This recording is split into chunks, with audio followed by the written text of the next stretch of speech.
Hello friends, स्वागत है आपका एक बार फिर से आपके अपने लीगल चैनल सोच पर प्रहार में। मैं हूं एडवोकेट सनी शर्मा। दोस्तों, जैसे कि इस चैनल पर रेगुलरली हम अलग अलग लॉ पॉइंट्स और जजमेंट्स पर डिस्कस करते रहते हैं, तो इसी तरह से आज एक लॉ पॉइंट और जजमेंट पर हम डिस्कस करने वाले हैं। दोस्तों, कुछ मामले ऐसे होते हैं जहां कुछ परिस्थितियां ऐसी उत्पन्न हो जाती हैं कि आपको लगता है कि इस शादी को मैं नल एंड वॉइड डिक्लेयर करवा सकता हूं, और प्राइमा फेसी इसके लिए आपके पास कुछ एविडेंस भी होते हैं।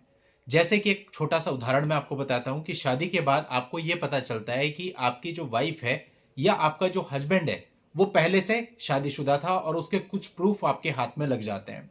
तो आप ऐसे मामले में इस विवाह को, जो आपका विवाह है, इसको अमान्य घोषित करवा सकते हैं। आप इसको नल एंड वॉइड करवा सकते हैं। अब दोस्तों, इसके लिए जो रूल्स हैं सेक्शन 11 और सेक्शन 12 में वॉइड एंड वॉइडेबल के लिए, उस पर ऑलरेडी चैनल पर कई वीडियोज मैंने बनाए हुए हैं, तो हम उसमें नहीं जा रहे हैं। हमारा जो आज का टॉपिक है वो इस अमान्य विवाह में हक को लेकर के है। तो हमारा जो मुद्दा है आज एक ऑनरेबल सुप्रीम कोर्ट के जजमेंट पर है, जहां पर ऐसे अमान्य विवाह और भरण पोषण को लेकर के एक जजमेंट आया है। दोस्तों, ये बहुत ही इंपॉर्टेंट है।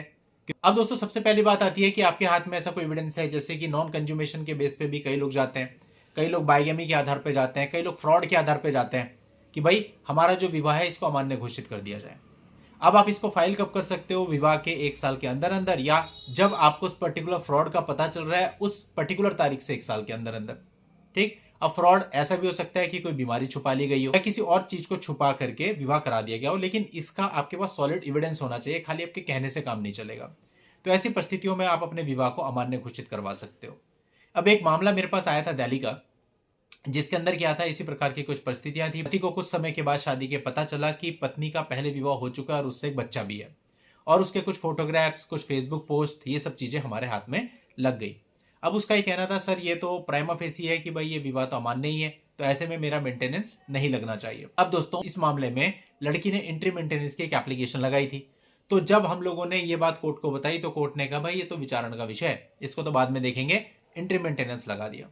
तो एंट्री मेंटेनेंस तो लगा ही दिया जाता है, लेकिन हम बात कर रहे हैं फाइनल मेंटेनेंस की। जहां पे विवाह अमान्य है, वो फाइनल मेंटेनेंस में क्या होता है? दोस्तों, जब हमने सारे प्रूफ दिए, गवाहों की क्रॉस में इस चीज को कबूल करवा लिया कि हाँ भाई पहले विवाह हुआ था और किसी भी सक्षम न्यायालय से उसका डाइवोर्स नहीं हुआ है, तो एट द एंड कोर्ट ने जो हमारा केस था वॉइड मैरिज का, उसको अलाउ कर दिया, यानी कि विवाह को अमान्य घोषित कर दिया। और जो उनका केस था 125 सीआरपीसी का, उसको डिसमिस कर दिया कि जब आप हमारी लीगली वेलिड वाइफ ही नहीं है तो हम आपको मेंटेनेंस क्यों देंगे। ये जो मामला है ये है दोस्तों 2021-22 का, यानी 2022 में हमारे शहर से इसका जजमेंट हुआ है। अब दोस्तों, इस तरह के मामलों पे ऑनरेबल सुप्रीम कोर्ट ने एक जजमेंट दिया। ऑनरेबल सुप्रीम कोर्ट ने यह कहा कि हिंदू विवाह अधिनियम के अंतर्गत यदि कोई विवाह अमान्य करार कर दिया जाता है, जैसे कि मैंने आपको एग्जांपल दिया, इसमें विवाह को अमान्य करार कर दिया गया, तो ऐसे अमान्य विवाहों के अंतर्गत भी पति या पत्नी भरण पोषण या गुजारा भत्ता की मांग कर सकते हैं। ये दोस्तों ऐसा फैसला है जिससे आप लोगों को तकलीफ हो सकती है, क्योंकि जनरली पति तो मेंटेनेंस मांगता नहीं है, पत्नी मेंटेनेंस मांगती है। 90% तो यही होता है ना। हालांकि कानून तो दोनों के लिए है। हिंदू विवाह अधिनियम में पति या पत्नी दोनों में से जो भी असक्षम है वो मेंटेनेंस मांग सकता है, वो एलिमनी मांग सकता है। लेकिन ट्रेंड क्या है? ट्रेंड तो यही है कि पत्नी की एप्लीकेशन आती है और पति अगर गलती से भी एप्लीकेशन लगा देता है तो उसको तिरछी नजर से देखा जाता है और उसकी एप्लीकेशन सामान्यतः खारिज ही हो जाती है। तो सामान्य परिस्थितियों में पत्नी ही मेंटेनेंस की एप्लीकेशन लगाती है। तो इससे जो है अमान्य विवाह होने पर भी जो पत्नी है वो आपसे मेंटेनेंस मांग सकती है, गुजारा भत्ता मांग सकती है। ये इस जजमेंट में बताया गया है। तो अगर आप अमान्य विवाह के आधार पर भी फाइट कर रहे हो, तब भी आपको एक कॉर्नर में रखना है कि उसके बाद भी लड़की यानी पत्नी का जो मेंटेनेंस है वो अलाउ किया जा सकता है। तो दोस्तों, जब आप सही चीज को लेकर के आगे बढ़ते हो तो फिर आप मेंटली प्रिपेयर रहते हो। अदरवाइज कई बार हम सोच लेते हैं हमारे पास तो सक्षम प्रूफ है, मेंटेनेंस लगेगा ही नहीं और हम उससे बच जाएंगे, इस प्रकार से आगे बढ़ते हैं और हम इस डायरेक्शन में सोचते ही नहीं।